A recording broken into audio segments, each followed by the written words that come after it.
Pretya asmat logat amrita bhavati. Pretya asmat logat amrita bhavanti. Amrita means amritam, amritatvam. Amritatvam. Amritatvam is birthless, deathless state.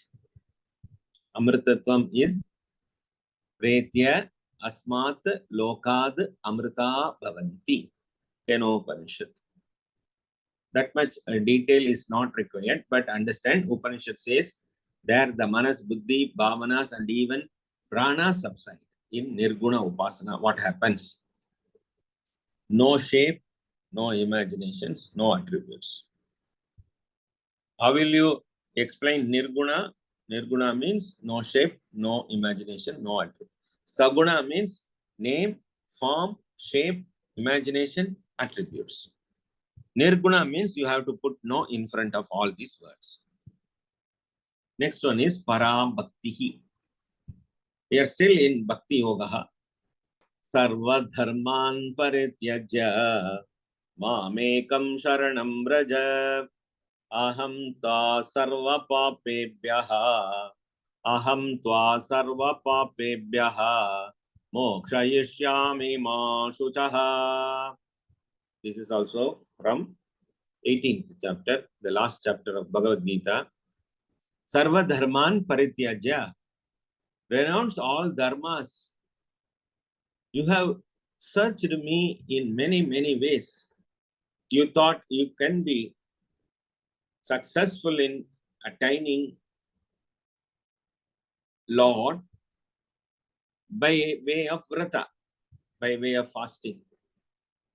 You thought you can obtain me by way of chanting. You thought you can obtain me by way of doing fire rituals, yajna. You thought you can obtain me by way of doing abhisheka, aradhana, etc. You have tried many, many dharmas. Leave all dharmas and take refuge in me alone. Sarva dharman parityajya. Some religions prefer fasting. Don't eat for a month or for a long time. Some people think growing long hair may lead to spirituality. Some people think tonsuring the hair may lead to spirituality. In Tirukural, Thiruvalluvar says, Neetalum, Mazhithalum, Venda. Both of these things will not help. Whereas the real contemplation of the subject learned from the Guru, from Shastras, with all Shraddha, will help for God realization. That is why Bhagavan says, Sarva Dharman Parityajya, Mam Ekam, I am the only one, so you take refuge only in me. Only in me means Brahman. I shall liberate you from all sins, grieve not. Ma Shuchaha. This is the end portion of Bhagavad Gita. Gita started Ashocha Nanva Shochastvam. Panditaha Nanu Shochanti. Scholars will never grieve. That was the statement, and Bhagavan here gives, because they have taken refuge in me alone. So I have liberated them from all griefs. You can also take refuge in me. In me means not in the form and name of Krishna. In me here is aham, understanding yourself. Here in me doesn't mean Krishna only. It means you also. It means me also. It means he also. It means she also. It means it also. So it means everything in Brahman. Relinquish all the powers which just appear and vanish in the path of bhakti and help to conquer and gain mastery over siddhis. During the bhakti yoga, you may get many powers or something may vanish. Leave all those things. What comes by practice becomes a natural quality as we continue. So abhyasena vairagyena, already Bhagavan told. Just we all think creatively, the great bhaktas possess mastery over these siddhis. The process of detachment or vairagya brings the bhaktas to great heights. So vairagya and abhyasa. The paradox in life is the less we want, the more we get. This is quite natural. When you run behind anything, that also will run away from you. When you detach from it, automatically you will get it. We get all desires fulfilled. Desiring is contracting and contraction is death, said Swami Vivekananda. In attachment of God is the detachment to worldly desire. So in the 15th chapter, Bhagavan says, Asanga Shastrena Dridena Chitva Na Rupamasyeha Tatopalabhyate Nanto Na Chadirna Cha Sampratishtha Ashwattamenam Suvirudha Moolam Asanga Shastrena Dridena Chitva. Asanga is detachment, Sangha is attachment. Here, a great bhakta surrenders everything to God. It is asangatvam because he has attached himself to God and he has detached from worldly pleasures which are temporary. The divine pleasure is eternal and God blesses him with all that he wants. He never starves for food. He never starves for shelter. He never starves for love. Most of us are starving for love. Nobody loves me. And I am disappointed in love. Because all love, what we see, are conditional loves. Bhagavan's love is unconditional. Prema Bakthi, we studied. Kama plus Tyaga is equal to Prema. As the Bhakta proceeds from Saguna to Nirguna Bhakti, he finds God everywhere. The Nirvikalpa stage pervades all the transactions. This is called Parabhakti. He knows, perceives, and lives in that awareness of all pervasive existence of God. Seeing God everywhere at the time, universal love, equanimity is experienced. God pervades everything of the creation. Yeshavashyam idham sarvam. Because of this shloka only, this Upanishad is called Yeshavasyopanishad. Yeshavasyam idam sarvam. God pervades everything of the creation. The qualities of Parabhakti have been described in the 12th chapter of Bhakti Yoga of Bhagavad Gita. The key quality which characterizes such adepts in the Bhakti path possesses a tremendous love for all. The beaming effulgence of love sanctifies the surroundings, disciples, and even wicked.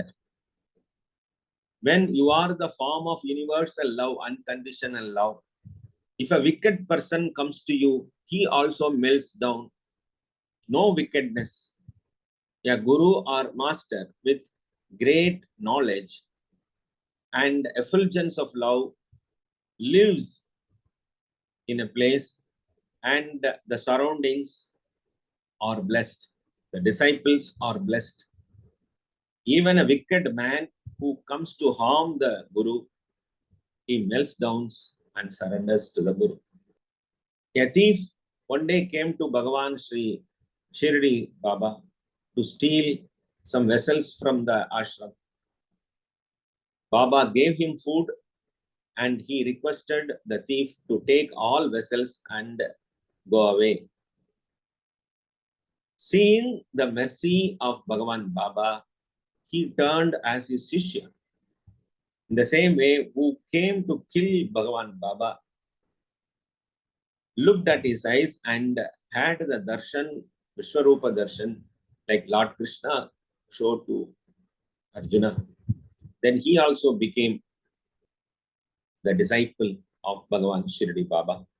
Once upon a time in Puttaparthi, there was a thief in the forest who used to threat, harm people, devotees, and take all the treasures.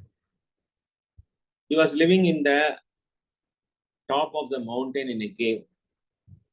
So one day, Bhagavan Baba went up by walking. He reached the top of the mountain and found the thief. The thief got astonished to see Bhagavan Baba in front of him. Oh Baba, why did you come here? I may harm you. He threatened Bhagavan Baba. No, I came here to give the key of our treasure box and the store. Bhagavan Baba handed over the keys of the stores where all treasures were kept. The thief got stunned. What should I do with this? No, you have to maintain the stores and treasures at our ashram. Baba requested. Having understood the teaching of Bhagavan Baba, the thief surrendered to Baba because of the grace. This is the greatness of Mahatmas, to forgive and to take even wicked in the right path.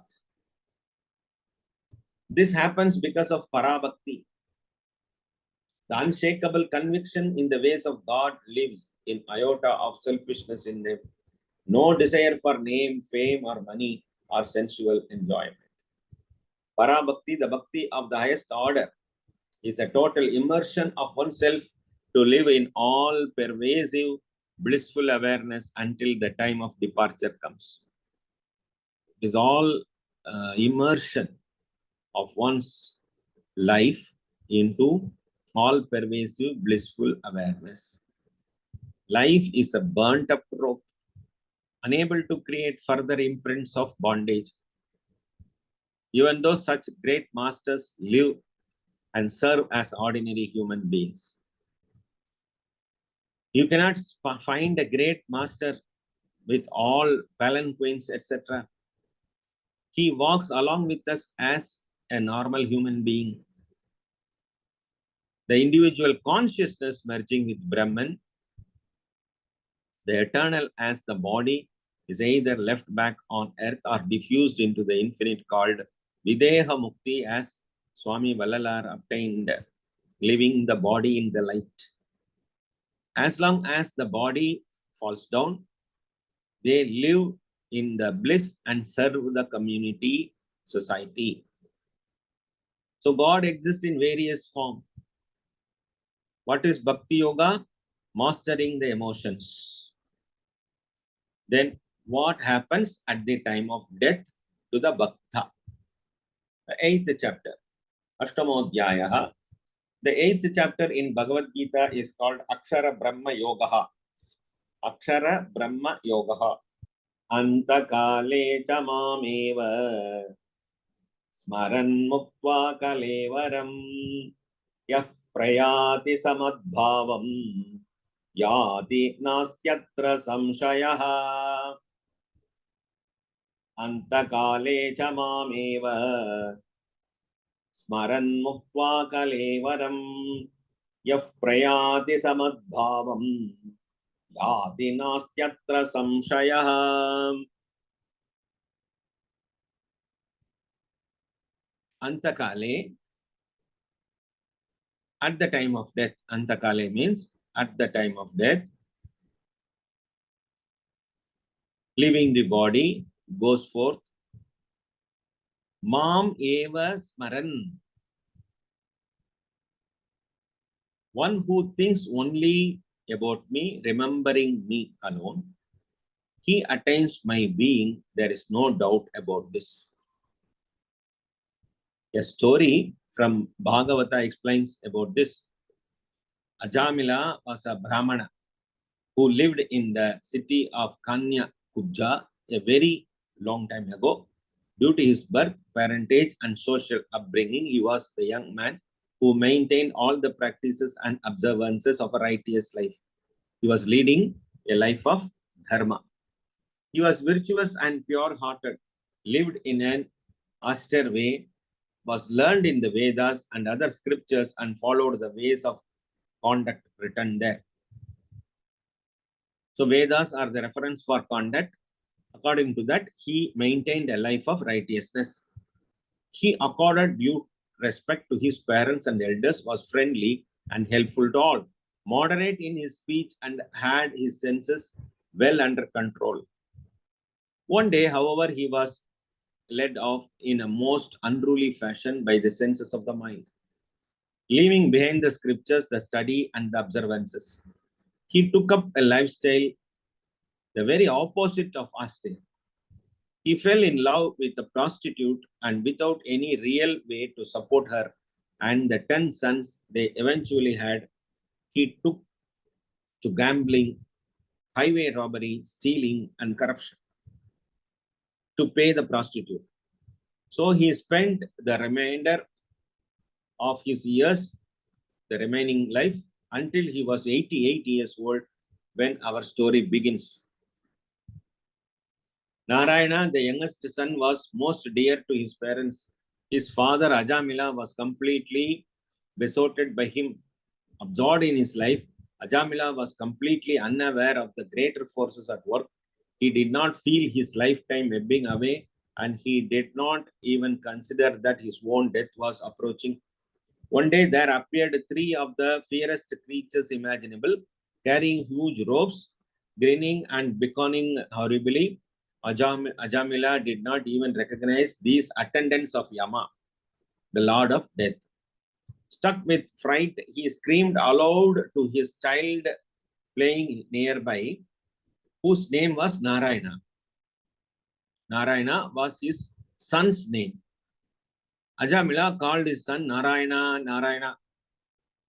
At this cry from the dying man, who hadn't even realized he was dying, the attendants of Lord Vishnu came rushing Ajamila's side.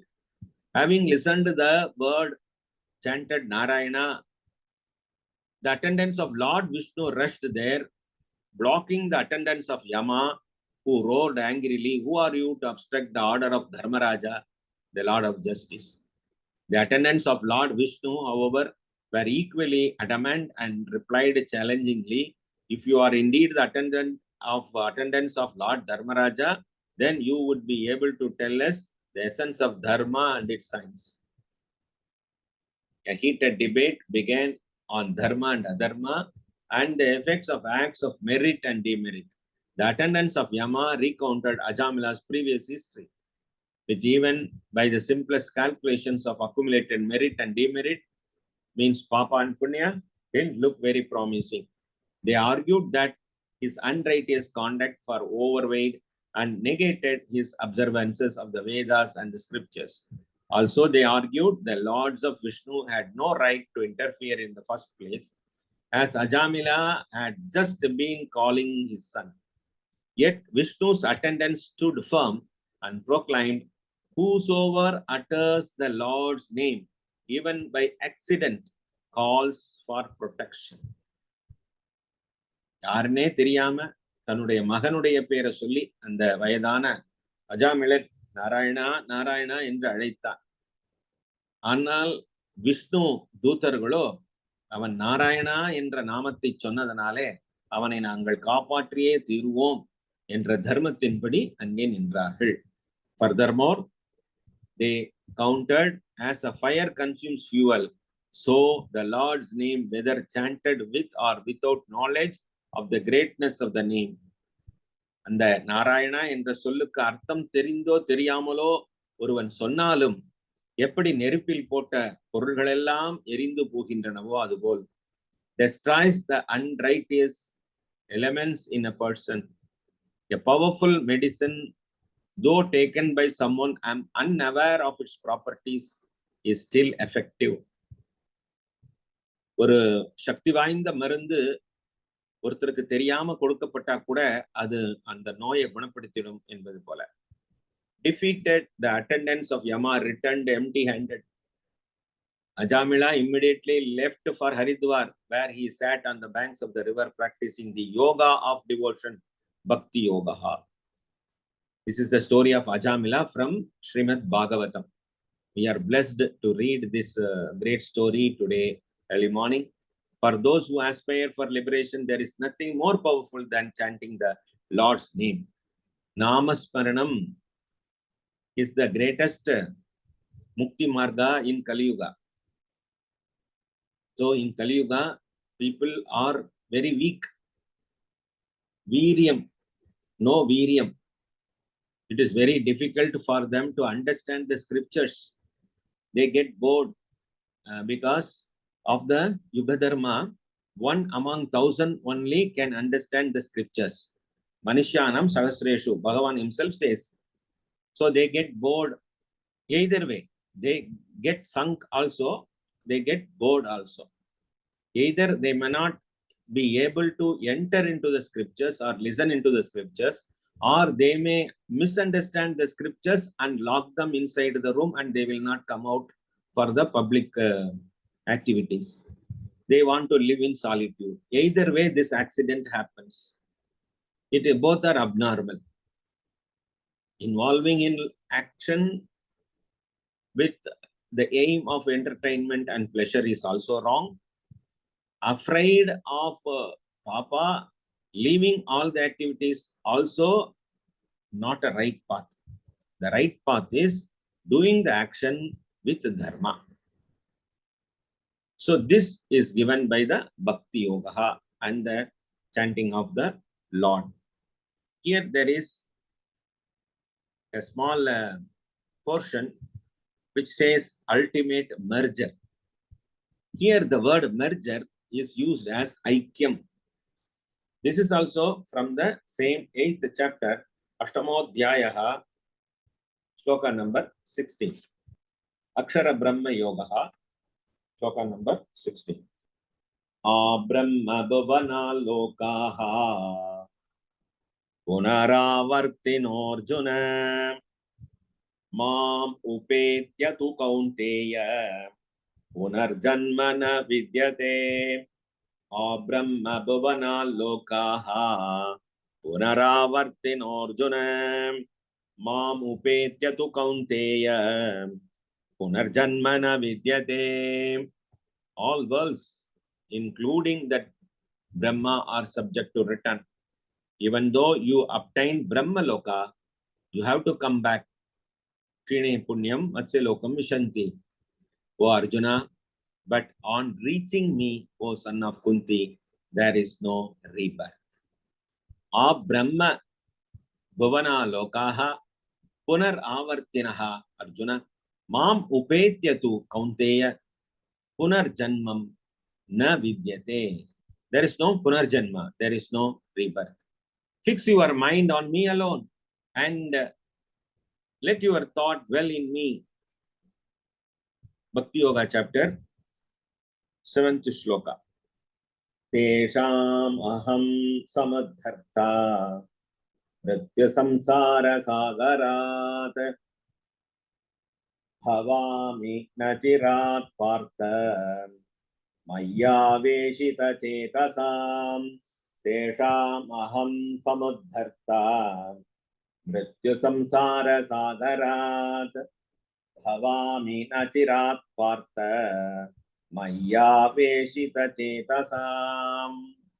Fix your mind in me alone. Let your thought dwell in me. You will hereafter live in me alone. There is no doubt. This is the ultimate aim of life.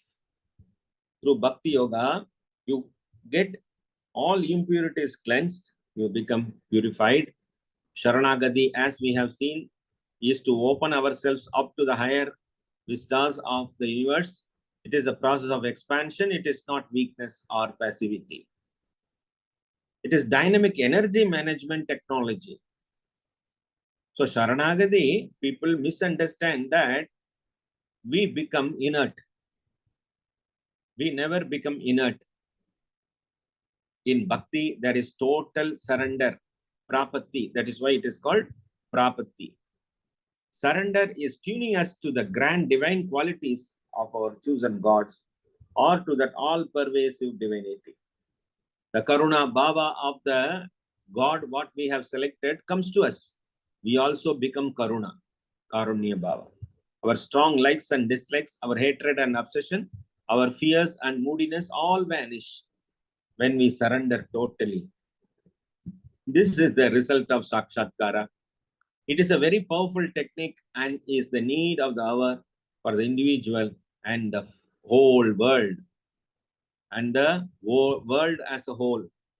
The goal of Bhakti Yoga is beautifully enunciated below. Sarve bhavantu sukhinaha, sarve santu niramayaha, sarve bhadrani pashyantu, ma kaschid dukkha bhag bhavet. We used to chant at the end of the prayer, a prayer for good for all. Sarve bhavantu sukhinaha. Let all live in happiness, health and absence of misery. Sarve santu niramayaha. Here also amaya is there. Amaya is the toxin in the physical body and the mind. Sarve santu niramayaha. Misery. Here amaya is misery. And illness. The illness is due to amayam. Of all reach divinity itself. Sarve Badrani Pashyantu. Badram means Mangalam, auspiciousness. Let all people see only auspiciousness. Ma Kaschid Dukkha Bhag Bhavet. Let them not experience any dukkha. So this is the total paper on Bhakti Yoga. Out of 4, we have successfully completed 1 unit. Thank you. Thank you for attending today's class.